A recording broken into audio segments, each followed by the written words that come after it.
முதல்ல நீங்க முன்பாக இரண்டு விஷயத்தை உங்கள்கிட்ட சொல்லிடுறோம். மார்ச் 5ஆம் தேதி நம்முடைய மாண்புமிகு தமிழகத்தினுடைய முதலமைச்சர் ஐயா ஸ்டாலின் அவர்கள் 45 கட்சிகள் அழைச்சிருக்கிறாங்க, அனைத்து அழைச்சிருக்கிறாங்க. அதிலே பாரதிய ஜனதா கட்சி நாங்கள் எல்லா ஆலோசனை செய்த பிறகு அந்த கூட்டத்திலே பங்கேற்பதில்லை என்று முடிவு செய்திருக்கின்றோம். அதற்கான காரணத்தை முதலமைச்சர் அவர்களுக்கு கடிதம் மூலமாக என்று தெரிவித்திருக்கின்றோம். முதலமைச்சருடைய கடிதத்திற்கு பதில் கடிதத்தை சற்று நேரத்திற்கு முன்பு, சில நிமிடங்களுக்கு முன்பு அனுப்பியிருக்கிறோம். அதில் விலாவாரியாக முதலமைச்சருக்கு பதில் சொல்லியிருக்கோம். அவருடைய கடிதத்தில் 3 பக்க கடிதத்தில் முதலமைச்சர் அவர்கள் நிறைய கேள்வி எழுப்பியிருந்தாங்க. நம்முடைய தொகுதி மறுசீரமைப்பு மட்டுமல்ல, மொழி பிரச்சனையிலிருந்து தேசிய கல்விக் கொள்கையிலிருந்து நிறைய கேள்விகள் அதில் இருந்துச்சு. அது எல்லாத்துக்கும் தகுந்த பதில் நாங்கள் அளித்திருக்கின்றோம். அளித்துவிட்டு முதலமைச்சருக்கு அதே நேரத்தில் தெரிவிச்சிருக்கிறோம். ஏன்னா எங்கேயும் கூட எந்த ஒரு மாநிலத்திற்கும் யாரும் அநியாயம் செய்வதாக இல்லை. அதுவும் தமிழகத்திற்கு எப்பொழுதுமே பாரத பிரதமர் நரேந்திர மோடி அவர்கள் அநியாயம் பண்ணவே மாட்டாங்க. அப்படி இருக்கும் பொழுது எதற்காக அனைத்து கட்சி கூட்டத்தை கூட்டியிருக்கிற கேள்வியை நாங்கள் எழுப்பியிருக்கிறோம். அந்த கடிதத்தினுடைய நகல் உங்களுக்கு வந்திருக்கும். அதில் பார்த்தீங்கன்னா எல்லா விஷயம் சொல்லியிருக்கோம். அதில் முதலமைச்சருக்கு சில கேள்விகள் நாங்கள் கேட்டிருக்கோம். எந்த ஆதாரத்தின் அடிப்படையில் நீங்கள் சொல்றீங்க 848 சீட் ஒதுக்குவாங்க, அல்லது தமிழகத்திற்கு 22 சீட்டு கொடுக்கணும், ஆனால் 10 சீட் தான் கொடுப்பாங்க, எக்ஸ்ட்ரா 12 சீட்டு கொடுக்க மாட்டாங்க, எந்த ஆதாரத்தின் அடிப்படையில், யார் உங்களுக்கு தகவல் கொடுத்தது? ஒருவேளை இவங்க தான் சொன்னாங்கன்னு நீங்க தெரியப்படுத்தினா எங்களுடைய முடிவை நாங்கள் மறுபரிசீலனை செய்ய தயார். நீங்க எதுவுமே இல்லாம உங்க பாட்டுக்கு செயற்கையாக மக்களுடைய அடிப்படை பிரச்சனைகளை பற்றி பேசுறதுக்காக அனைத்து கட்சி கூட்டத்தை கூப்பிடுங்க. பெண்களுக்கு எதிராக நடக்கக்கூடிய பாலியல் வன்கொடுமைகள், மாணவ செல்வங்களுக்கு எதிராக பள்ளிக்கூடத்தில் நடக்கக்கூடிய பாலியல் வன்கொடுமைகள், இதற்கு எதிராக அனைத்து கட்சி கூட்டத்தை நீங்க வைங்கன்னு நாங்கள் டிமாண்ட் பண்றோம். இல்லாத ஒரு விஷயத்திற்காக எதற்கு அனைத்து கட்சி கூட்டத்தை வைக்கிறீங்க, அதெல்லாம் நாங்கள் சொல்லியிருக்கோம். இது முதல் விஷயம் உங்களுக்கு. இரண்டாவது, பாரதிய ஜனதா கட்சி வருகின்ற 5ஆம் தேதி, மார்ச் 5ஆம் தேதி தமிழகம் முழுவதுமே 3வது மொழி நம்முடைய மாணவ செல்வங்கள் படிக்க வேண்டும் என்பதை வலியுறுத்தி ஒரு கையெழுத்து இயக்கத்தை ஆரம்பிக்க இருக்கின்றோம். சென்னையில் நிகழ்வில் நான் பங்கேற்கின்றேன். தமிழகம் முழுவதும் நம்முடைய டிஸ்ட்ரிக்ட் ஹெட் குவார்ட்டர்ஸ்ல பாரதிய ஜனதா கட்சியினுடைய மூத்த தலைவர்கள் பங்கேற்பார்கள். அன்னைக்கு ஒரு வெப்சைட்டும் லான்ச் பண்றோம். 2 விதமாக இந்த கையெழுத்து இயக்கம் நடக்கும். இன்னைக்கு காலையில சென்னையில் நம்முடைய தலைமை அலுவலகத்தில் அண்ணன் கரு நாகராஜன் அவர்கள், மாநிலத்தினுடைய துணைத் தலைவர்கள், எல்லா தலைவரோடு சேர்ந்து பத்திரிகையாளர் சந்திப்பு நடத்தியிருக்கிறாங்க. எலக்ட்ரானிக் சிக்னேச்சர் வெப்சைட் மூலமா நம்முடைய அன்பு சொந்தங்கள் ஆதரவு கொடுக்கறவங்க போடலாம். அதே போல ஃபீல்டில் ஃபார்ம்லையும் கையெழுத்து போட்டு கொடுக்கலாம். இது மார்ச் 5ஆம் தேதி ஆரம்பிக்கப்படக்கூடிய இயக்கம் மார்ச், ஏப்ரல், மே கடைசி வரை முழுமையாக இந்த இயக்கம் நடக்கும். எங்களுடைய இலக்கு 1 கோடி கையெழுத்து. 1 கோடி கையெழுத்தை தமிழகத்தில் வாங்கணும். அதை மாண்புமிகு ஜனாதிபதி அவங்க கிட்ட கொடுக்கணும் என்பது எங்களுடைய விருப்பம். அதனால அந்த 2 விஷயத்தை பத்திரிகை நண்பர்கள்ட்ட ஃபர்ஸ்ட் சொல்லிடுறோங்கன்னா, அதன் பிறகு உங்களுக்கு இருக்கக்கூடிய கேள்விகளுக்கு பதில் சொல்லுங்க. தொகுதி சீரமைப்பு பற்றி மக்கள் தொகை அடிப்படையிலையா, விகிதாச்சார அடிப்படையில் இந்த குழப்பமான விஷயத்தை அண்ணாமலை ஒரு நிமிஷம், இந்த பிரச்சனை கிளப்பினது யாருங்கண்ணா? தொகுதி மறுசீரமைப்பு அப்படின்னு ஃபர்ஸ்ட் இந்த பொருளையை கிளப்பினது யாரு? மாண்புமிகு முதலமைச்சர் ஐயா ஸ்டாலின் அவர்கள் கடிதம் போடுறாரு. எனக்கு டெல்லியிலிருந்து சொன்னாங்க, எனக்கு தகவல் வந்துச்சு, எனக்கு ஒரு இன்ஃபர்மேஷன் இருக்கு, 848 சொன்னாங்கன்னு பிரச்சனை ஆரம்பிச்சது அவர். அந்த பிரச்சனைக்கு முற்றுப்புள்ளி நாங்க வச்சிருக்கோம். என்ன வச்சிருக்கோங்கன்னா, அதாவது ப்ரோரேட்டா, விகிதாச்சார அடிப்படை அப்படின்னு நம்ம சொல்லியிருக்கோம். அப்படின்னா என்ன அர்த்தம்? இன்னைக்கு இந்தியாவில் 543 மக்களவை தொகுதிகள் இருக்கு, 543 பாராளுமன்ற உறுப்பினர்கள் இருக்கிறாங்க. தமிழகம் 39 பேர் நாம இருக்கோம். அப்படின்னா 543 நம்ம எவ்வளவு ஒரு ரேஷியோ போட்டுக்கிட்டீங்களா? 7.1516% இருக்கும். 7.2% குறைவு. நாளைக்கு அது 600 சீட்டோ 700 சீட்டோ 800 சீட்டோ 900 சீட்டோ அது வரும் பொழுது விகிதாச்சாரம்னா என்ன? இன்னைக்கு இருக்கக்கூடிய மொத்த சீட்டுல தமிழகத்திற்கு எவ்வளவு பங்கீடு இருக்கோ, நாளைக்கு வரக்கூடிய சீட்டுலையும் தமிழகத்திற்கு அதே பங்கீடு இருக்கும் அப்படிங்கறத விகிதாச்சாரம். நாளைக்கு அது 1000 சீட்டு போனாலும் அதே 7.2% தானே. இன்னைக்கு யூபிக்கு இருக்கக்கூடிய மொத்த எம்பிக்கள் 543 எத்தனை சதவீதமோ, நாளைக்கு சீட் அதிகமான பிறகு கூட அதே அடிப்படை தானே. இதுதானே விகிதாச்சாரம், இதான ப்ரோரேட்டா. இதை மறுபடியும் குழப்பி ராசா அவர்கள் போன்றவர்கள், எல்லா தலைவர்களும் இதையும் புரிஞ்சுக்கலனா அவங்களுடைய நோக்கம் என்ன? தமிழக மக்களை குழப்பணும், அடிப்படை பிரச்சனையை தமிழகத்தில் பேசக்கூடாது, தமிழகத்தில் சட்டம் ஒழுங்கு சீர்கேடை பத்தி யாரும் பேசக்கூடாது, லஞ்சலாவணியத்தை பத்தி பேசக்கூடாது, சம்பந்தமே இல்லாத விஷயத்தை பத்தி பேசிக்கிட்டே இருக்கணும். ஒரே நாடு ஒரே தேர்தல் நான் கொண்டு வரும் பொழுது மிக தெளிவாக ஒரே நாடு ஒரே தேர்தல் எப்ப வரும் தெளிவா சொல்லியிருக்கோம். இந்த டேர்ம் முடிஞ்சு 2029 வர இருக்கக்கூடிய பாராளுமன்றத்தினுடைய டேர்ம் அது 2034 முடியும். அது முடியும் பொழுது ஒரே நாடு ஒரே தேர்தல். இவங்க ஒரு வருஷமா ஐயோ ஒரே நாடு ஒரே தேர்தல் வருதாமா, எங்க திமுக ஆட்சி கலைஞ்சிருமா, எங்க திமுக ஆட்சி 4 வருஷத்துல இல்லாம போயிருமான்னு இப்படிதான் கதை கட்டிட்டு இருந்தாங்க. பாராளுமன்றத்தில் ஒரே நாடு ஒரே தேர்தல் என்று சொல்லும் பொழுது தெல்ல தெளிவாக எப்படி வரும் அப்படின்னு ஒரு கமிட்டி போட்டு முன்னாள் ஜனாதிபதி அவர்கள் அதற்கு தலைமை ஏற்று ரிப்போர்ட்டை கொடுத்திருக்கோம். அதே மாதிரி நாம தொகுதி மறுசீரமைப்பு என்று சொல்லும் பொழுது சென்சஸ் எப்ப வரும், டேட்டா எப்ப வரும், ஏன்னா ப்ரொபோஷனல் ரெப்ரசன்டேஷன் எப்படி வரும், ஏன்னா உங்களுக்கு சென்சஸ் டேட்டா கூட தேவை இருக்காது. ப்ரொபோஷனல் ரெப்ரசன்டேஷன் அப்படின்னா தான் உங்களுக்கு சென்சஸ் டேட்டா வேணும், மக்கள் தொகை வேணும். இன்னைக்கு நம்ம ப்ரோரேட்டான்னு சொல்றோம். இருக்கக்கூடிய சீட்டு அதே ப்ரோரேட்டா அதே விகிதாச்சார அடிப்படையில் மேல உயரப்போகுது.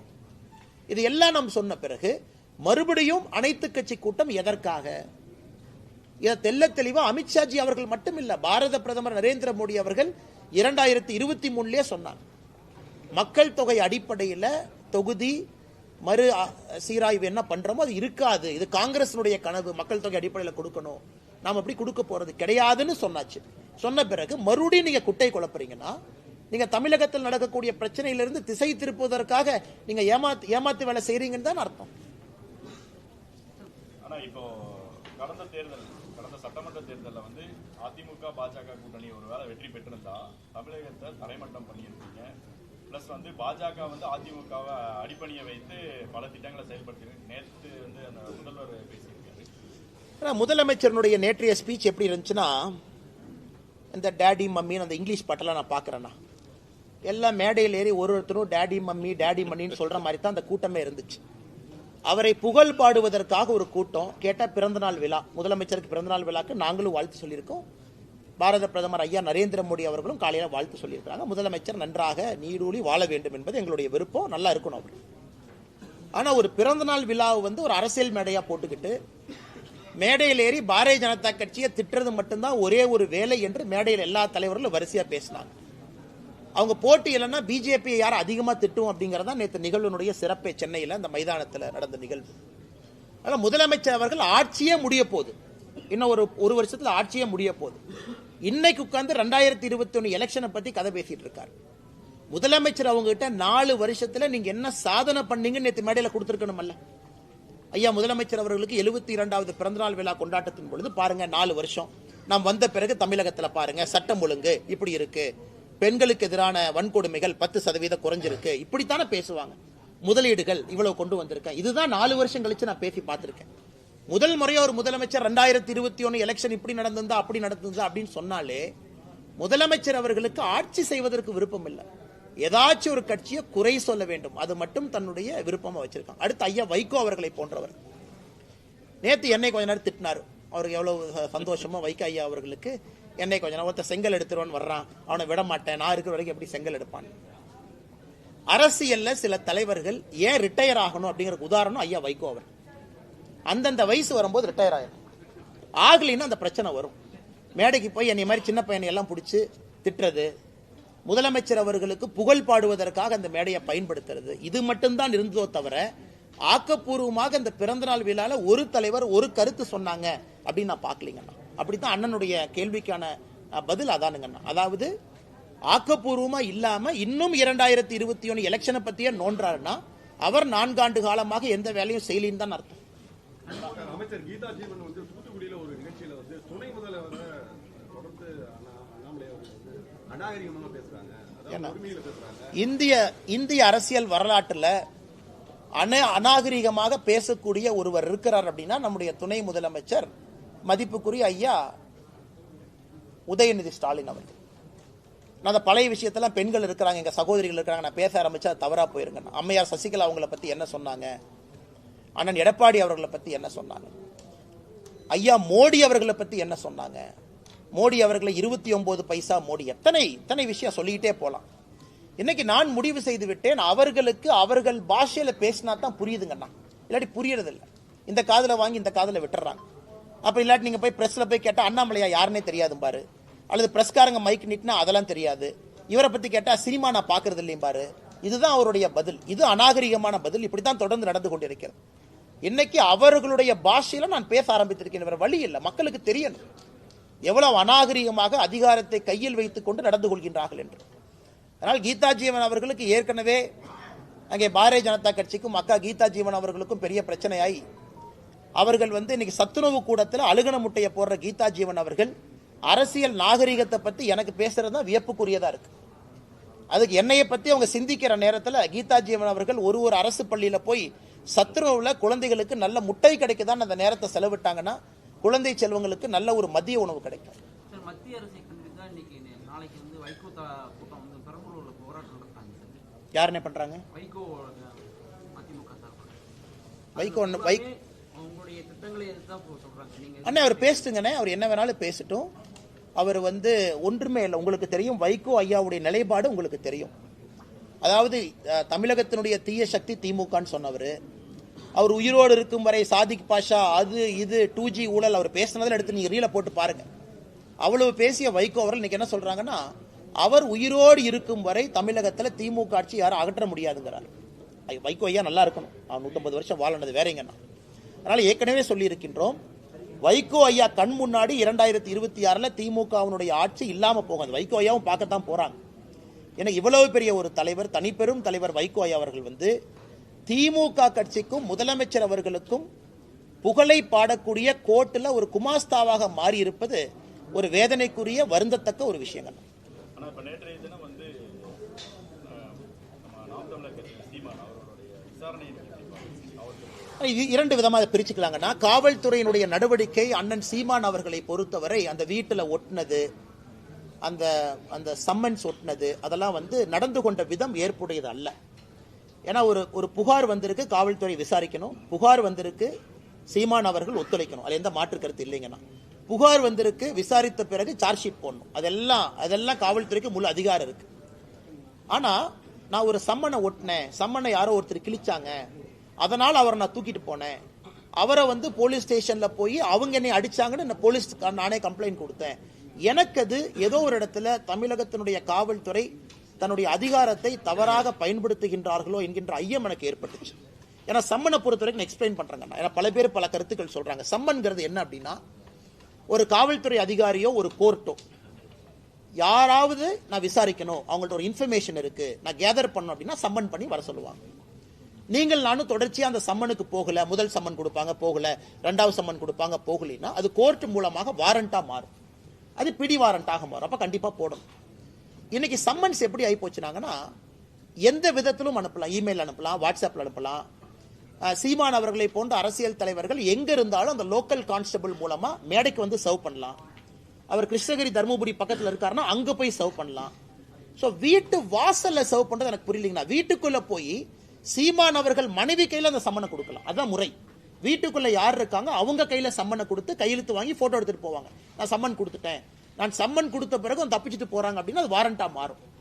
இதுல எனக்கு ஆச்சரியம் என்னன்னா, கேட்ல ஒட்டுறது. கேட்ல யார்ட்ட ஒட்டுவாங்கன்னா, ப்ரொக்ளைம்டு அஃபெண்டர் மேலதான் கேட்ல ஒட்டுவாங்க. அதாவது தேடப்படக்கூடிய குற்றவாளி கேட்ல ஒட்டுவாங்க, நான் பார்த்திருக்கேன். கோர்ட்டு ஒருத்தர் குற்றவாளின்னு சொல்லி எஸ்கேப் ஆயிட்டாங்க, அவங்கள வீட்டு வாசல் ஒட்டுவாங்க, P1 சொல்லுவாங்க, ப்ரொக்ளைம்டு அஃபெண்டர். ஒரு சீமான் அவர்களுக்கு வீட்டு வாசல்ல ஒட்ட வேண்டிய அவசியம் இல்லை என்பது என்னுடைய கருத்து. சரி, ஒட்டியாச்சு, அதை கிழிச்சிட்டாங்க. எப்ப அதை ஆக்ட் பண்ணணும்னா, அடுத்த நாள் சீமான் அவர்கள் 11 மணிக்கு வரல அப்படின்னா தான் காவல்துறை நடவடிக்கை எடுக்கணும். ஏன்னா நான் வீட்டுக்கு வந்தேன், நான் சம்மன் ஒட்டிட்டேன், காலைல 11 மணிக்கு வரணும்னு நான் சொல்லியிருக்கேன், நீ சம்மனை கிழிச்ச என்னமோ பண்ணிட்ட, அப்ப கிழிச்ச ஆளுக்கு தெரியும் 11 மணின்னு. அப்ப நீ சீமான் அவர்கள்ட்டையோ அவங்க துணைவியாருக்கோ அவங்க நண்பர்களுக்கோ சொல்லியிருக்கணும். அடுத்த நாள் 11 மணிக்கு வரல அப்படின்னா நடவடிக்கை. அப்புறம் அவங்க இன்ஃபர்மேஷனை பார்த்து தானே கிழிச்சிருப்பாங்க. அதனால எனக்கு காவல்துறை நடந்து கொண்ட விதம், பத்திரிகையாளர்கள்ட்ட காவல்துறை நடந்து கொண்ட விதம், ஏன்னா யாரோ ஒருத்தர் அந்த பாதுகாவலர் ஒரு கன் எடுக்கிறார், நானும் பார்த்தேன், எக்ஸ் சர்வீஸ்மேன் கன் எடுக்கிறாங்க, அதை பத்திரிகை நண்பர்கள் நீங்களும் படம் பிடிக்க போறீங்க, அங்கெல்லாம் தேவையில்லாத பல விஷயங்கள். அதனால் தமிழகத்தினுடைய டிஜிபி முதலமைச்சர் அவர்கள் சீமான் அவர்கள் மீது நடவடிக்கை எடுக்கணுமா, ஆதாரப்பூர்வமா அதை எடுத்துக்கங்க. ஏன்னா அவரும் தனி மனிதன் தான், விசாரணை பண்ணணுமா, அவருக்கு எந்த எக்ஸம்ஷன் கிடையாது, அவரு விசாரணைக்கு போகணும், எல்லாம் ஓகே. நடந்து கொண்ட விதம் எனக்கு ஏற்புடையதா இல்லைங்கண்ணா. சாமானிய மனிதனுக்கும் இது நடந்தால் என்ன ஆகுங்கிறத நான் பார்த்தேன். இத்தனை நாளா சீமான் வந்து அந்த பாலியல் இதே நடக்கலன்னு சொல்லிட்டு இருந்தாரு. நேற்றைய தினம் வந்து விருப்பப்பட்டு வந்தான்னு சொல்லி. அண்ணா அதுக்குள்ள நான் போலி விரும்பலீங்கண்ணா. அது எனக்கும் அதுக்கும் சம்பந்தம் இல்லாத ஒரு விஷயங்கண்ணா. இன்சிடென்ட்லனா வீரப்பனுடைய மகள் இருக்காங்க. ஆமாங்கண்ணா. அவங்கள வந்து காவல்துறை அவங்கள தனிமையில அதை தடுத்திருக்காங்க. அதுக்கு ஒரு சின்ன கைகலப்பு நடந்திருக்கு. அதை எப்படி பாக்குறீங்க? அவங்க என்ன சொல்லியிருக்காங்க பேட்டியில, இந்த மாதிரி என்னை ஆரம்பத்துல இருந்தே தடுத்துட்டு வர்றாங்க, பள்ளியில் ஆகட்டும், கல்லூரியில் ஆகட்டும், அரசியல் ஆகட்டும், இன்னைக்கு இங்கேயும் தடுக்கிறாங்க அப்படின்னு சொல்லி ஒரு பதிவு வச்சிருக்காங்க. இதை எப்படி பாக்குறீங்க? நான் இந்த பதிவு எப்படி பாக்குறேன்னா, சீமான் அவர்கள் இந்த விஷயத்தை பத்தி என்ன பேசுறாங்க அதை பத்தி நான் கருத்து சொல்ல விரும்பல. அது காவல்துறை அவர்கள் விசாரணை எடுக்கணும், நடவடிக்கை பண்ணணும், தப்பு நடந்திருந்தா நியாயம் கொடுக்கணும், அது வேறங்கண்ணா. நான் முதல்ல இருந்து அந்த பாயிண்ட்டுக்குள்ளேயே போலீங்கண்ணா. நான் காவல்துறை இந்த சம்மன் விஷயத்துல நடந்து கொண்ட விதத்தை மட்டும்தான் நான் பேசுறேன். இரண்டாவது, ஒரு காவல்துறையை பொறுத்தவரை என்னை தடுக்கிறாங்க வர்றாங்க, நாம புரிஞ்சுக்கணும்னா ஒரு போலீஸ் ஸ்டேஷன் வந்து ஒரு 500, 1000, 2000 கணக்கான தொண்டர்கள் வர்றாங்கன்னா அவங்களையெல்லாம் வச்சு ஒரு போலீஸ் ஸ்டேஷன்ல வேலை பார்க்க முடியாதுங்கண்ணா. ஒரு காவல்துறைக்கு எல்லோரையும் தடுப்பதற்கான உரிமை இருக்கு. காரணம், லா அண்ட் ஆர்டர் அவங்க மெயின்டைன் பண்ணும். ரோட்டை மறிச்சு உட்காரலாம், லா அண்ட் ஆர்டர் கைவிட்டு போகலாம், எமோஷனல் கேடர்ஸ் இருப்பாங்க, பேரிகேட்ஸ் போடுவாங்க. அதை பற்றி எனக்கு கருத்து இல்லைங்கண்ணா. என்ன நடந்துச்சு, எவ்வளோ போலீஸ் டிப்ளாய் பண்ணியிருந்தாங்க, அதை பற்றி நான் சொன்னால் தவறாக போயிடும். அதே மாதிரி போலீஸ் ஸ்டேஷனுக்குள்ள ஒரு என்கொயரி பண்ணும்போது ஒரு என்கொயரி பிளேஸ் அது. கூட லாயர்ஸ் இருக்கலாம், சம்பந்தப்பட்ட நபர்கள் இருக்கலாம், கேஸுக்கு சம்பந்தப்பட்டவங்க இருக்கலாம். இல்லை நான் கூட ஒரு 10 பேர் போவேன், 20 பேர் போவேன், 30 பேர் போவேன்னா அது போலீஸ் ஸ்டேஷனாக இருக்காது, வேற மாதிரி மாறிடுங்கண்ணா. அதை தடுப்பதற்கும் காவல்துறைக்கு உரிமை இருக்கு. ஆனா இந்த கேஸை பொறுத்த வரைக்கும் காவல்துறை ஆரம்பத்திலிருந்து கடைசி வரை நேர்மையாக நடந்துக்கிறாங்க அப்படிங்கறத நம்ம பார்க்க முடியும். அதை பொறுத்து அந்த கேஸே நேர்மையா நடக்குதான்னு சொல்ல முடியும். அதனால் காவல்துறை நேர்மையாக ஒளிவு மறைவு இல்லாம டிரான்ஸ்பரண்டா நடந்தாங்கன்னா நாளைக்கு எல்லோருக்கும் காவல்துறையின் மீது நம்பிக்கை வரும். ஆனா இப்ப வந்து நிதியமைச்சர் தங்கம் தென்னரசு நேற்று பேட்டியில சொல்லியிருக்காரு, மத்திய அரசு வந்து மாநிலங்களுக்கான ஒதுக்கீடை மேலும் குறைக்கிறதுக்கு நீங்க பிளான் பண்றாங்க அப்படிங்கிற மாதிரி சொல்லியிருக்காங்க. தங்கம் தென்னரசு ஐயா டெல்லி போகும்போது இதை பத்தி எதுவுமே பேச மாட்டாருங்கண்ணா. ஜிஎஸ்டி கவுன்சில் அதை பத்தி எதுவுமே பேச மாட்டாரு. நம்முடைய நிதியமைச்சர் அம்மா நிர்மலா சீதாராமன் அவங்களை சந்திக்கும் போது எதுவுமே பேச மாட்டாரு. ஆனா சென்னைக்குள்ள வந்து பத்திரிகையாளரை சந்திச்சு அதை பேசுவார். அப்படி குறைக்கிறதுக்கு முயற்சி எடுக்கிறோம்னா எதுல குறைக்கிறதுக்கு முயற்சி எடுக்கிறோங்கன்னா, இன்று நம்முடைய கடிதம் முதலமைச்சர் எழுதிய கடிதத்தில் குறிப்பிட்டிருக்கோம். ஐயா 10 ஆண்டு காலம் யூபிஏ காலகட்டத்தில், 10 ஆண்டு காலம் என்டிஏ காலகட்டத்தில் தமிழகத்திற்கு கொடுக்க வேண்டிய நிதி 5 மடங்கு அதிகமா வந்திருக்கு. டெவல்யூஷன் கிராண்ட் ஹெட்ல மட்டும் 5 times மோர் கொடுத்திருக்கோம். அப்படி இருக்கும் பொழுது எந்த ஆதாரத்தின் அடிப்படையில் தமிழகத்திற்கு நிதி கம்மியா வருதுன்னு சொல்றீங்கிற நம்ம கோடிட்டு காட்டியிருக்கோம் எல்லாமே.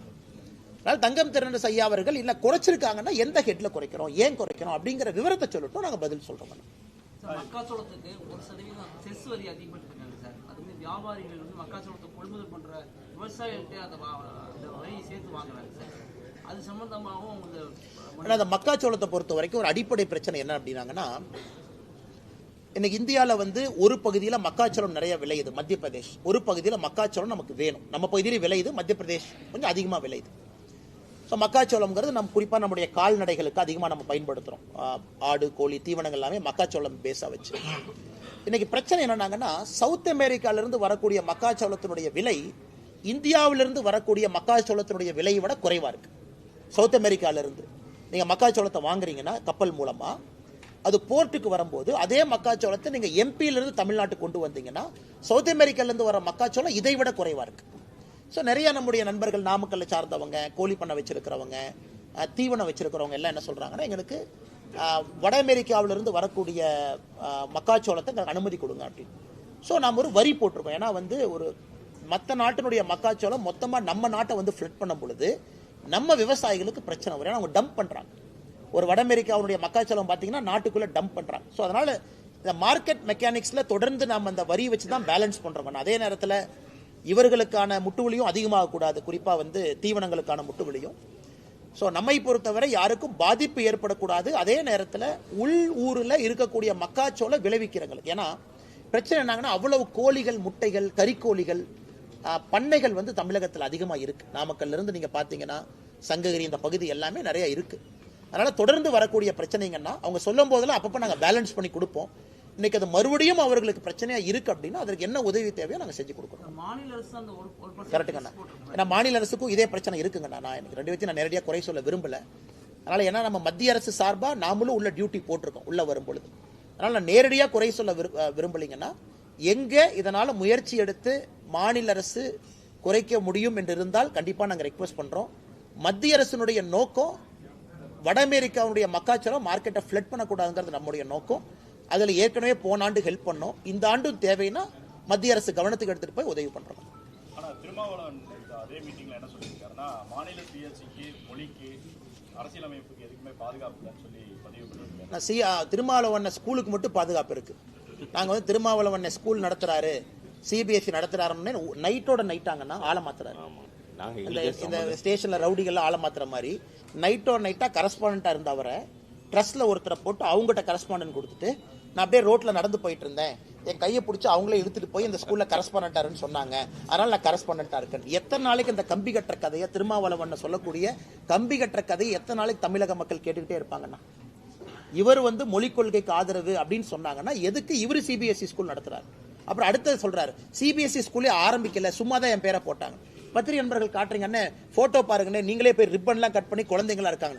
இல்லப்பா அது 10 குழந்தைங்க தான் இருந்தாங்க, ஃபுல்லா ஸ்கூல் ஆரம்பிக்கல. இந்த மாதிரி தொடர்ந்து பொய்யை மட்டும் பேசக்கூடிய திருமாவளவன் அண்ணனுக்கு என்ன பதில் நான் சொல்றதுங்கண்ணா? எனக்கு திருமாவளவன் அண்ணன் அவர்கள் நன்றாக புரிந்து கொள்ள வேண்டும். இன்னைக்கு அவர் ஒரே ஒரு மனசாட்சிப்படி ஒரு பதில் சொல்லட்டுங்கண்ணா. தமிழகத்துல கடந்த 10 ஆண்டு காலமாக தாய்மொழி தமிழ் மொழிக்கு உலக அளவில் மோடி அவர்கள் அங்கீகாரம் தேடி கொடுக்கலையா அப்படிங்கிற பதில் அவர் சொல்லட்டும். அவர் சொல்லட்டும். பாராளுமன்றத்தில் எங்கேயாச்சும் நாம தமிழ் மொழிக்கு அவமரியாதை செய்திருக்கின்றோமா சொல்லட்டும். கலாச்சாரத்துக்கு அவமரியாதை செய்திருக்கின்றோமா சொல்லட்டும். எதுவுமே இல்லாம அரசியல் காரணத்திற்காக அண்ணன் பேசுறாருன்னா எப்படி பதில் சொல்றதுங்கண்ணா? பிரசாந்த் கிஷோர் ஒரு அறிவிப்பு கொடுத்திருக்காரு சார். 2026 தேர்தலில் விஜயோட கட்சி தனித்து தான் போட்டிடுன்னு சொல்லி அறிவிப்பு கொடுக்கல. ஒரு தனியார் தொலைக்காட்சி இன்டர்வியூ எடுக்கும்போது சொல்லியிருக்கின்றார். அண்ணா கரெக்டுங்கண்ணா, சொல்லணும்லண்ணா. இன்னைக்கே ஜெயிக்காதுன்னு சொன்னா அப்புறம் பிரசாந்த் கிஷோர் அண்ணா ஒரு வருஷம் கூட வச்சுக்க மாட்டார்ல. அதை கவுண்டர் பண்ணி என்ன சொல்லுவார், சாப்பாடு நல்லா இருக்குன்னு சொன்னா தான் சோறு போடுவேன் அப்படின்னு. அதனால இன்னைக்கு வந்து நீங்க விஜய் அண்ணனோட இருக்கும்போது சாப்பாடு நல்லா இருக்குன்னு சொல்லணும், சோறு போடணும்லண்ணே. அதனால பிரசாந்த் கிஷோர் அவர்களை பத்தி நான் தவறா சொல்லிங்கண்ணே. அவர் ஒரு கட்சியோடு சார்ந்திருக்கின்றார், சொல்வதற்கு எல்லா உரிமை இருக்கு. ஏன்னா இதையே பிரசாந்த் கிஷோர் அவர்கள் பல இடத்துல சொல்லியிருக்கிறாங்க. அவருடைய சொந்த கட்சிக்கும் பீகார்ல சொல்லியிருக்கிறாங்க, ஜனஸ்வராஜ் பீகார்ல ஜெயிக்கும்னு சொன்னாங்க. ஆனா நடந்து முடிந்த தேர்தலில் பார்த்தீங்கன்னா 3வது 4வது இடத்துல தான் வந்தாங்க பை எலெக்ஷன்ல. அதனால அவர் சொல்றவங்க சொல்லட்டும், மக்கள் கடைசியா முடிவு செய்ய போறாங்க. நான் மக்களுடைய கையில் அது இருக்கு. என்னை பொறுத்தவரை அதை சாத்தியக்கூறாக நான் பார்க்கவில்லை. ரொம்ப அது கண்டிக்கத்தக்க ஒரு விஷயம். ஏன்னா ஒரு கிரிமினல் சட்டத்தில் பார்த்தீங்கன்னா நம்ம ஒரு ஐபிசி பீனல் கோட் இன்னைக்கு பிஎன்எஸ் ஒரு கிரைமை வந்து 3 ஏஜா பிரிப்பாங்க. 8 வயசு, 8லிருந்து 12 வயசு, 12லிருந்து 18, 16 அது மாறுதுங்கண்ணா டிபெண்டிங் ஆன் த ரேட். 8 வயசுக்கு கீழே இருக்கக்கூடிய ஒரு குழந்தை எந்த தவறு செய்தாலும் அது தவறு கிடையாதுங்கிற அர்த்தம். ஏன்னா மென்ஸ்ரியா, லாட்டின்ல மென்ஸ்ரியான்னு ஒரு வார்த்தையை பயன்படுத்துறாங்க. அப்பனா அந்த குழந்தைக்கு மனசளவுல சைக்காலஜிக்கல் அளவுல தப்பு செய்யணும் அப்படிங்கிற எண்ணம் அந்த குழந்தைக்கு உருவாகிறத 8 வயசை தாண்டி. 8 வயசு கீழே அவங்க குழந்தை. அதனாலதான் நம்முடைய பீனல் கோட்ல கிரிமினல் சட்டத்தில் பாத்தீங்கன்னா பிலோ 8 இயர்ஸ் நோ அஃபென்ஸ். அந்த குழந்தை கத்தி எடுத்து ஒருத்தரை குத்தி கொன்னா கூட அது அஃபென்ஸ் இல்லை, ஏன்னா தெரியாம குத்திட்டாங்க, ஏன்னா மென்ஸ்ரியா டெவலப் ஆகல. இது வந்து ஒரு பேசிக் காமன் சென்ஸ். ஒரு ஐஏஎஸ் படித்து விட்டு ஒரு மாவட்டத்தினுடைய ஆட்சியராக இருக்கக்கூடிய அதிகாரி ஒரு 3.5 வயசு இருக்கக்கூடிய குழந்தை பாலியல் வன்கொடுமையில் அந்த குழந்தை மாட்டியிருக்காங்க. அந்த குழந்தை மாட்டினதுக்கு காரணம் அந்த குழந்தையினுடைய நடவடிக்கை சரியில்லை, அந்த குழந்தை அவங்களை இன்சல்ட் பண்ணாங்க, அதனாலதான் அந்த குழந்தையின் மீது பாலியல் வன்கொடுமை நடத்தப்பட்டதுன்னு சொன்னதை வன்மையா கண்டிக்கிறோம். அதே நேரத்தில் மாநில அரசை நான் பாராட்டுறேன். காரணம் உடனடியாக அந்த மாவட்டத்தினுடைய ஆட்சியரை மாத்தினான். அது ரொம்ப முக்கியம். ஏன்னா மெசேஜ் கொடுக்கணும். ஒரு மாநிலத்தினுடைய அரசு இது போன்ற அதிகாரிகள் தவறு செய்யும் பொழுது உடனடியா மெசேஜ் பப்ளிக் கொடுக்கணும். நேத்து மாநில அரசு உடனடியா அந்த ஆட்சியரை மாத்தி இன்னொரு ஆட்சியரை போட்டிருக்காங்க. அது வரவேற்கப்பட வேண்டிய ஒரு விஷயம். நான் நேற்று முதல்வர் வந்து அதே மேடையிலனா எங்கள் கூட்டணியில விரிசல் இல்ல, விரிசல் விழுன்னு நினைக்கிறவங்க தலையில மண் விழுன்னு சொல்லியிருக்கேன். அண்ணே பார்த்தேன் அண்ணே, விரிசல் விழுந்தா தானே மண் விழுவும். இப்ப ஒரு வீட்டுல வந்து விரிசல் வந்தா தானே தலைமையில மண் விழுகும். 2 ஸ்டேட்மெண்ட்டுக்கு அதனால முதலமைச்சர் அவர்கள் விரிசல் இல்லாம மண் எப்படி விழுகும்? நான் ஒரு வீட்டுக்குள்ள இருந்து அது விரிசல் விழுமான்னு பார்த்துட்டே இருக்கிறேன். அது விரிசல் வந்தா தானே தலைமையில மண் விழுகும். அதனால முதலமைச்சர் அவர்கள் பாதி உண்மையை ஒத்துக்கிட்டாரு மண் உலகம்னு, மிச்ச பாதி உண்மையை இன்னும் 6 மாசத்துல ஒத்துக்குவாரு. இன்னும் 8 மாசத்துல கூட்டணி எதுவுமே இருக்காது, தனியா அவர் இருப்பார். இது நடக்கத்தான் போது, நீங்க டிசம்பர்ல பாருங்க. கண்டிப்பாண்ணே விரிசல், அவர் விரிசல் தானே சொல்லியிருக்காரு. முதல்ல விரிசல் வந்து அப்புறம் உடையின, அதுக்கு 8 மாச காலமாகும். ஏன்னா இன்னைக்கு திருமாவளவன் அண்ணன் வந்து தோழமை சுடுதல் இருக்காரு. அதாவது வந்து முதலமைச்சர் கொஞ்சம் பேசினா கூட லைட்டா பேசணும், அடுத்து நான் வந்து புகழ் தரணும்னு சொல்லிட்டு தோழமை சுடுதல் தான் இன்னைக்கு இருக்குங்கண்ணா. நீங்க வைகோ ஐயாவை நல்லா யோசிச்சு பாருங்க. அவர் எப்பொழுதுமே ஒருத்தரை புகழ்ந்தார்னா ஒரு வருஷம் கழிச்சு திட்டுவார். அது வைகோ ஐயாவுடைய பேட்டர்ன். அது என்டிஏவுக்கு அதே தான் நடந்தது, அடல் பிகாரி வாஜ்பேயிக்கு அதே தான் நடந்தது, பிஜேபிக்கு அதே தான் நடந்துச்சு, இன்னைக்கு ஐயா மு.க. ஸ்டாலின் அவர்களுக்கு அதே தான் நடக்க போகுது. அதனால வைகோ ஐயா அவர்கள் 2025-26 ஜனவரியில ஃபார்முக்கு வருவார். அதுக்கு நான் காத்துக்கிட்டு இருக்கேன். ஆனா இப்ப தர்மபுரி மாவட்ட பொறுப்பாளர் திமுக ஐஏஎஸ் ஐபிஎஸ் அதிகாரிகள் வந்து பேச்சுக்கு ஆனா இந்த திமுகவை பொறுத்த வரைக்குங்கன்னா இந்த மாவட்ட செயலாளர் பதவி வந்தோன்னா உங்களுக்கு என்ன ஆகி போயிருதுன்னா அந்த மாவட்டத்தினுடைய குறுநில மன்னன் அவங்களே பட்டம் சூட்டிக்கிறாங்க. திமுக மாவட்ட செயலாளர் நான் தான் குறுநில மன்னன். இந்த மாதிரி மாவட்டத்தினுடைய ஆட்சியர் எஸ்பி எவனா இருந்தா எனக்கு என்ன எங்கிட்ட வந்து பேசிட்டு போங்க யான். இதெல்லாம் ஆணவத்தினுடைய ஒரு அதிகாரத்தினுடைய ஒரு வெளிப்பாடுங்கண்ணா. அந்த ஆணவத்தினுடைய வெளிப்பாடு தான் அந்த தர்மபுரியில திமுகவினுடைய மாவட்ட செயலாளர் பேசிய பேச்சு கட்சி மீட்டிங்ல திமுக அழிய ஆரம்பித்து விட்டது, மக்களே அவங்களை வெளியே அனுப்பிடுவாங்க அப்படிங்கறதுக்கு சான்று தான் இது. வருகின்ற காலத்துல அவங்களுக்கு தெரியும் ஆணவத்தை எப்பொழுதும் ஜனநாயகத்துல மக்கள் ஏற்றுக்கொள்ள மாட்டார்கள். திருப்பூர் இண்டஸ்ட்ரீஸ்காரங்க உங்களை சந்திச்சிருக்காங்க சார். அவங்களுடைய கோரிக்கைகளை முக்கியமான பரிந்துரை பண்ணி ரெகுலர் மீட்டிங்ஸுங்கன்னா சால்வ் பண்ணி கொடுப்போம். அப்பப்போ ஃபீட்பேக் எடுப்போம். நிறைய இஷ்யூஸ் இருக்குங்கன்னா மைக்ரண்ட் லேபரர்ஸ் ப்ராப்ளம் இருக்கு, அவர்களுக்கு தேவையான ஹவுசிங் ஃபெசிலிட்டி பிரச்சனை, இம்போர்ட் டியூட்டி காட்டன் 11% இருக்கு, எல்டிசி கண்ட்ரி 5.5%, நிறைய இஷ்யூஸ் இருக்குங்கன்னா தொடர்ந்து செஞ்சுக்கிட்டு இருக்கோம். ஏன்னா டெக்ஸ்டைல் வந்து டைனமிக் செக்டருங்கண்ணா. 3 மாதத்துக்கு முன்பு இருந்த பிரச்சனை இன்னைக்கு வேற பிரச்சனையா இருக்கும், இன்னும் 6 மாசம் கழிச்சு பேசினா புது பிரச்சனையா இருக்கும். அதனால அடிக்கடி நம்முடைய மாவட்டத்தினுடைய ஆற்றல் மிகுந்த தலைவர்கள், இதற்கு முன்பு அண்ணன் செந்தில்நாதன் அவங்க இருந்தாங்க, இப்ப அண்ணன் ஸ்ரீனிவாசன் அவங்க இருக்கிறாங்க, கூட எல்லாம் எங்களுடைய மாநிலத்தினுடைய நிர்வாகிகள் எல்லாம் இருக்கிறாங்க, தொடர்ந்து அவங்க பேசிட்டே இருக்காங்க. திருப்பூரை பொறுத்த வரைக்கும் it's a very dynamic place. அதனால நீங்க பேசிக்கிட்டே இருக்கணும், அந்த பிரச்சனை எடுத்துட்டு போகணும், சால்வ் பண்ணிட்டே இருக்கணும்னா காரணம் டெக்ஸ்டைல் மாதிரி ஒரு டைனமிக் செக்டர் இல்லைங்கண்ணா. ஒரு சின்ன காட்டன் வழியில பிரச்சனை வந்தா இங்க பிரச்சனை வரும். அதனால ரொட்டீன் ஃபீட்பேக், நிறைய விஷயங்கள் எங்களால் செய்து கொடுக்க முடியும், செய்து கொடுக்கும்.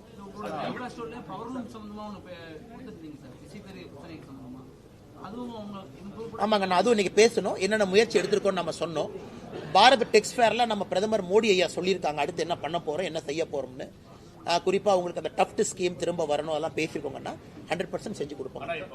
தமிழர்களுடைய கலை கலாச்சாரத்தை இந்த திமுக அழிக்க பார்க்குது அப்படின்னு சொல்லிட்டு இந்த பகுதி, அதாவது ஆதித்தநல்லூர் கீழடி போல வந்து இங்கேயும் அகழ்வாராய்ச்சி பண்ணணும் அப்படின்னு சொல்லிட்டு காவுத்தம்பாளையம் கிராமத்தில் கிட்டத்தட்ட 600 நாட்களாக தொடர்ந்து போராட்டத்தில் அந்த பகுதி மக்கள். ஆனா நாங்க எங்க ஆதரவு கொடுத்தோங்கன்னா எங்க ஆதரவு கொடுத்திருக்கோம். ஆதரவு கொடுத்தது மட்டும் இல்லாம நம்முடைய மத்திய அரசுக்கு எழுதியிருக்கோம். மத்திய அரசு பதில் என்ன போட்டிருக்காங்கன்னா இதை வந்து மாநில அரசு முன்னெடுக்கணும், மாநில அரசு முன்னெடுத்த பிறகு நாங்கள் வருகின்றோம் சொல்லியிருக்காங்க. இது ரொம்ப ஆச்சரியம் என்னன்னா அந்த கிராமத்து மக்கள் வந்து கிட்டத்தட்ட 700 நாளாங்க அன்னைக்கு 600 நாட்களை தாண்டி தொடர்ந்து இருக்காங்க. அண்ணன் ஏபி முருகானந்தம் அவங்க எல்லாம் போய் பார்த்துட்டு வந்தாங்க, நானும் அவர்களை சந்திச்சேங்கன்னா நாங்கள் அவர்களோடு இருக்கின்றோம். குறிப்பா அந்த நடுக்கல், அந்த இருக்கக்கூடிய கல்லெல்லாம் பாத்தீங்கன்னா அவ்வளவு பழமையான ஒரு கற்கள், அதுல எந்த ஒரு இது இல்லை. அதனால தமிழகத்தினுடைய கலாச்சாரத்தை பாதுகாக்கிறேன் அது இதுன்னு சொல்லக்கூடிய முதலமைச்சர் அவர்கள் ஏன் இதுவரைக்கும் இங்க கவனம் கொடுக்கல அப்படிங்கிற ஆச்சரியம் எனக்கு இருக்கு. அதனால நிச்சயமாக கவனம் கொடுக்கணும். ஒரு மக்களை 600 நாட்களுக்கு முன்பு ஒரு அரசு உதாசீனப்படுத்துறாங்கன்னா அந்த அரசுக்கு உண்மையாலும் மக்களின் மீது ஒரு மரியாதை இருக்கா அப்படிங்கிற கேள்விதான் நமக்கு எழுதுங்க. ஆனா நேற்றைய தினம் சீமானுடைய விசாரணை நேரம் காலதாமதத்துக்கு வந்து காவல்துறையினர் சீமான் சொல்லியிருக்காரு. குறிப்பா வந்து முதல்வர் பேசி முடிச்சதுக்கு அப்புறம் தான் வெளியில அந்த ஹோட்டல்ல இருந்தே கிளம்ப சூழ்நிலை இருந்துச்சு அப்படின்னு சொல்றாரு சீமான். அண்ணே நான் தெரியலங்கண்ணே, நான் நேற்று 10 மணிக்கு படுத்து தூங்கிட்டேங்கண்ணே. ஏன்னா காலையில் நேரமே நான் கோயம்புத்தூர் வரணும் நிகழ்ச்சிக்குன்னு சொல்லிட்டு எனக்கு இரவு என்ன நடந்தது, யார் எத்தனை மணிக்கு பேசினாங்கலாம் எனக்கு தெரியாதுங்கண்ணா. ஏன்னா லேட்டாக தான் நடந்திருக்கும், அதனால எனக்கு சத்தியமாக தெரியலங்கண்ணா. திருப்பூர் மாநகராட்சி மேயர் அவர் உங்களை பத்தி ஒரு ஃபர்ஸ்ட் மீட்ல பேசுறப்ப என்ன சொல்லிட்டாரு, இந்த மாதிரி கொங்கு மண்டலத்தை சேர்ந்தவர், அவர் வந்து இப்படி ஒரு அரைவேக்கார் அப்படின்ற ஒரு வார்த்தையை பயன்படுத்தி அது மாதிரி பேசுறாருன்னு சொல்லியிருக்காங்க. அதை பத்தி கோவம் வரத்தானே செய்யும். ஏன்னா அவங்களுடைய நெஞ்சில சுமக்கிற தலைவரை பத்தி நம்ம தப்பா பேசுறோம் அப்படிங்கிற கோவம் வரத்தாங்கன்னு செய்யும். அதான் இவங்களே என்னன்னாங்கன்னா அடிமைகள், அவங்கெல்லாம் அடிமைகள். இவங்கெல்லாம் எப்படிப்பட்ட அடிமைகள்னா எந்த ஒரு தலைவனுக்கு ஒரு தகுதி இருக்கணுங்கண்ணா. there should be a basic character. மண்ணிலிருந்து வந்திருக்கணும், மண் சார்ந்து வந்திருக்கணும், மக்களுக்கு ஏதாச்சும் பண்ணியிருக்கணும். அவர்களை எல்லாம் தலைவர்களா ஏத்துக்கிட்டு சுத்துற கட்சி இந்த திமுக. உதயநிதி ஸ்டாலின், இன்பநிதி அவர்கள். உங்க திருப்பூர் மேயர்லாம் போய் இன்பநிதி ஸ்டாலினுக்கு சேவை பண்ணுங்கன்னா போய் சேவை பண்ணுவார், அந்த மாதிரி ஆட்கள். அதனால இவங்க சொல்ற கருத்துக்கெல்லாம் பதில் சொல்லி என்னுடைய தரத்தை நான் தாழ்த்திக்க விரும்பலீங்கன்னா நான் உதயநிதி ஸ்டாலின் அவர்கள் ஒரு தலைவராகவே மதிக்கல. ஆனஸ்டா சொல்லணும்னா அதை விட எத்தனையோ பஞ்சாயத்து தலைவர்களை நான் பெருசா மதிக்கிறேன். ஏன்னா அவங்க எல்லாம் மண்ணிலிருந்து வேலை செஞ்சு வர்றாங்க. இவங்க எல்லாம் சும்மா ஸ்டாலின், கருணாநிதி அப்படிங்கிற ஒரு சர்நேமை வச்சுக்கிட்டு ஆட்சியில சுத்திக்கிட்டு இருக்கிறாங்க. அவர்களுக்கு இவர்கள் வரிந்து கட்டி கொண்டிருக்கின்றார்கள். அதனால இந்த மேயர் சொல்றதுனால நாங்கள் என்ன தாழ்ந்து போயிடுவோமா? அதனால திமுகவை பொறுத்தவரை எங்க தூத்துக்குடியில் யாரோ சொன்னாங்களாமா, அங்கிருந்து ஆள் விட்டு என்னை அடிப்பாராமா, அனுப்புன்னு. இதுதான் ஒரு வராஜக வன்முறை, ஒரு ரவுடி கட்சிக்கு திமுக உதாரணம்னா பேச்சுல செயல்ல தொடர்ந்து நடந்துகிட்டு இருக்கிறாங்க. நானும் பார்த்துக்கிட்டு தான் இருக்கிறேங்க. அது அப்பா இல்லைங்கன்னா அப்பத்தா. ஏன்னா அது கரெக்டா பாருங்கன்னா அது அப்பான்னு வராது, நீங்க கரெக்டா அதை போட்டீங்கன்னா அது அப்பத்தான் வரும். அப்பத்தானா என்னன்னு தமிழ்நாடு தெரியும். ஏன்னா நம்ம ஊர்ல தான் அப்பத்தாங்க. அந்த அது வரக்கூடாதுங்கிறதுக்காக பாதி தமிழ் பாதி ஆங்கிலத்துல போட்டு அது அப்பா ஆப்னு மாத்திருக்காங்க. அதுலயே எவ்வளவு பெரிய ஃப்ராடு பண்றாங்கன்னு பாருங்க. அது ஆக்சுவலா அது அப்பத்தா ஆப். அதை வச்சு இவங்க பண்றதே வந்து பண வசூல். எனக்கு எல்லா இடத்துலயும் நம்முடைய ஸ்கூல் நடத்துறவங்க என்ன சொல்றாங்கன்னா, ஐயா அந்த வேட்டை பண வசூல் பண்றதுக்கே இந்த மாதிரி ஆரம்பிச்சிருக்கிறாங்க. முதல்ல வந்து 2021க்கு முன்பு சிபிஎஸ்இ பள்ளிகளுக்கு 3 ஆண்டுகளுக்கு ஒரு முறை தான் ரெனியூவல் இருந்துச்சு. இவங்க வந்த பிறகு வருஷத்துக்கு ஒருக்கா. அதனாலதான் மத்திய அரசு இன்னைக்கு பர்மிஷனே தூக்கிட்டோம். நாங்க ஏன் தூக்கணுங்கன்னா போன வாரம் பர்மிஷனே தூக்கியாச்சு. இனி மாநில அரசு சிபிஎஸ்இக்கு நீ அங்கீகாரமே கொடுக்க வேண்டாம், நீ கொடுக்கறதுக்கான அறிவிப்பை தூக்கிய நீ 5 லட்சம் 10 லட்சம் 15 லட்சம் வசூல் பண்ற, எதுக்கு உனக்கு பணம் கொடுக்கணும்? அது ஒன்றுங்கண்ணா. இரண்டாவது, இன்னைக்கு அங்கீகாரத்தை தூக்குனதுக்கு அப்புறம் இந்த கூட்டத்தை போடுறாங்க. அப்பான்னு போட்டு ஸ்கூல்ல பேரண்ட் டீச்சர்லாம் கொண்டு வந்து அவங்கள வச்சு ஒரு பண வசூல் பண்றாங்க. இவங்க வேலையை வந்து ஏதாவது பண்ணி கல்லூரியில பள்ளிக்கூடத்துல பண வசூல் பண்ணலாங்கிறத அவங்க நோக்கம். நான் ஏற்கனவே சொல்லிக் கொண்டிருக்கின்றேன், இந்த மும்மொழி கொள்கையினுடைய பிரச்சனையே தனியார் பள்ளிகளுக்கு ஒரு நியாயம், அரசு பள்ளிகளுக்கு ஒரு நியாயம்ங்கிறனால தான் நாங்க போராடுறோம். அதுக்கு வந்து இந்த அப்பா இந்த அப்பத்தா இதெல்லாம் ஒரு காரணங்க. நான் முடிச்சுக்கலாமா? சுகாதாரத்துறை அமைச்சர் மா சுப்பிரமணியன் இன்னைக்கு கொடுத்த பேட்டியில் என்ன சொல்லியிருக்காருன்னா, பள்ளி கல்லூரிகள் முன்னாடி இருக்கக்கூடிய ஏராளமான கடைகளுக்கு நாங்கள் சீல் வச்சிருக்கோம். மா சுப்பிரமணியனுக்கு ஒரே கேள்வி, யார் அந்த சார் சீல் வச்சதுன்னு கேட்கிறேன். எல்லாம் நாடகங்கண்ணா. எங்கூட மாசு ஒன்ன வரட்டும், இங்க திருப்பூர்ல என் கூட வாங்கினா உங்களுக்கு தெரியும். நான் சும்மா உங்களுக்கு விரும்பல. எத்தனை பள்ளிக்கூடத்து பக்கத்துல எத்தனை குட்கா, எத்தனை சிந்தட்டிக் ட்ரக்கு, எத்தனை கஞ்சா, எத்தனை அபின் வாங்கி கொடுக்குறேன் கூட வர சொல்லுங்கண்ணா. அப்படி சீல் வச்சாருன்னா ஐயா சொல்லிட்டு யார் அந்த சார் சீல் வச்சது, எந்தெந்த பள்ளியில போய் அந்த சார் யாருன்னு சொல்லிட்டு. எங்கேயும் சீலெல்லாம் வைக்கலன்னா சும்மா கதை விட்டுட்டு இருக்காங்க.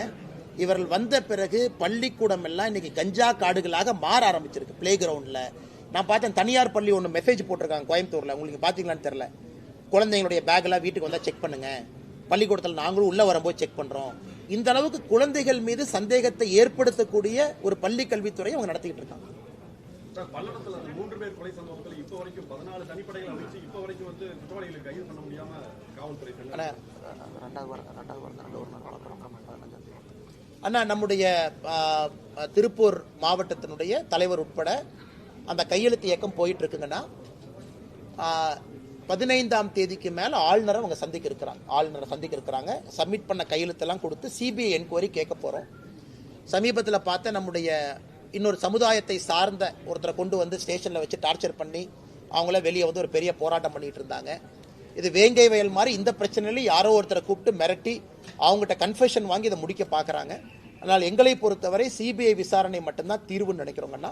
முதலமைச்சருக்கு நாங்கள் எழுதின கடிதம் அங்கே இருக்குங்கன்னா அது உங்களுக்கு கொடுத்துட்றோம். ஏன் நாங்கள் அனைத்து கட்சி கூட்டத்துக்கு வரமாட்டோம் அப்படின்னு சொல்லி ஒரு 6-7 பக்கத்து கடிதம் எழுதியிருக்கோம். அதில் எல்லாம் நாங்கள் குறிப்பிட்டிருக்கோம். முதலமைச்சர் சொன்ன விஷயத்துக்கு எல்லா பாயிண்ட்டுக்கும் பதில் சொல்லியிருக்கோம். அதையும் பத்திரிகை நண்பர்கள்ட்ட ஒரு காப்பி கொடுத்துட்றாங்கன்னா உங்களுக்கு சாஃப்ட் காப்பி இருக்கும், நீங்கள் பயன்படுத்திக்கலாம். நன்றிங்கண்ணா.